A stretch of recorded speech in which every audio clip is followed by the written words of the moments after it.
What's going on, guys and girls? So today my Landy, my beloved Landy, who I call Diana, decided to die on me. For some reason, when I was driving, got to the petrol station and the battery just died. As you'll see shortly, anytime I go over 20 miles an hour, like right now, the dash would light up like a Christmas tree.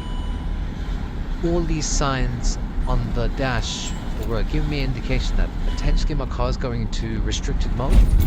So I'll show you what I've done to fix it, or attempt to fix it at least.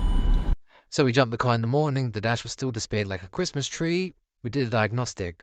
Upon doing the diagnostic, it came up with a bunch of error codes, which gave me further confidence that it is definitely an electrical issue. More than likely the battery has just died, it's gone. So we replaced the battery. Here's the old battery, so we disconnected that, removed the terminals and replaced it with a new battery. So after replacing the battery and clearing all the codes, took it out for a drive.